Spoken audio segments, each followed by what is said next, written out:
वालेकुम। आज का क्वेश्चन है हमारे पास, डिफाइन इक्विलिब्रियम इस टाइप्स एंड कंडीशन। इक्विलिब्रियम को डिफाइन करें, इसकी अक़साम को बयान करें और इसके लिए शराइत को बयान करें। सबसे पहले इक्विलिब्रियम यानी तवाज़ुन।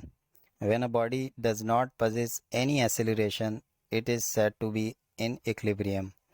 अगर किसी बॉडी के अंदर किसी भी तरह का एक्सेलरेशन ना हो, यानी वो यूनिफॉर्म वेलोसिटी से हरकत कर रही हो या वो रेस्ट पोजीशन के अंदर हो, तो it is said to be in equilibrium, तो वो तवाज़ुन की हालत में होगी। टाइप्स ऑफ इक्विलिब्रियम, तवाज़ुन की इकसाम। Static equilibrium, dynamic equilibrium. तो एक है आपके पास स्टैटिक और एक है dynamic. Static equilibrium, a body at rest is said to be in static equilibrium. अगर बॉडी आपके पास हालत सुकून के अंदर मौजूद है तो उसको हम स्टैटिक इक्विलिब्रियम में कहेंगे। Example, a book lies on table. जिस तरह से एक किताब जो कि टेबल पे पड़ी हुई है वो स्टैटिक इक्विलिब्रियम में है। Dynamic equilibrium, a body in uniform motion is said to be in dynamic equilibrium. एक बॉडी जो कि यूनिफॉर्म मोशन यानी एक जैसी रफ्तार में हरकत कर रही हो, इसे हम बोलते हैं डायनेमिक इक्विलिब्रियम में है।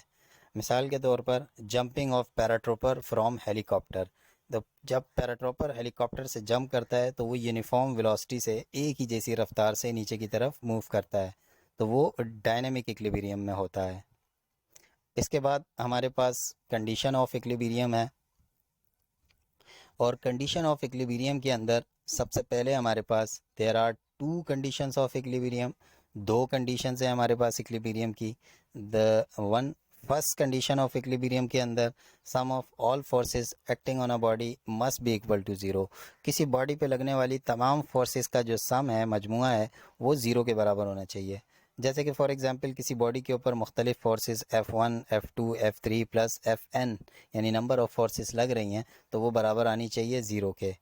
तो इसी को ही हम लिख सकते हैं सिग्मा। सिग्मा सम के लिए इस्तेमाल होता है, एफ फोर्स, तो sum of all force equal to क्या होना चाहिए, ज़ीरो होना चाहिए। अब फर्स्ट कंडीशन की एक्सप्लेनेशन है कि sum of all forces acting along X axis and Y axis should be zero. तो यानी हमारे पास फोर्सेस या तो एक्स एक्सिस में लग सकती हैं इस तरफ और इस तरफ, या वाई एक्सिस में लग सकती हैं अप एंड डाउन, तो ये तमाम की तमाम ज़ीरो के बराबर होनी चाहिए।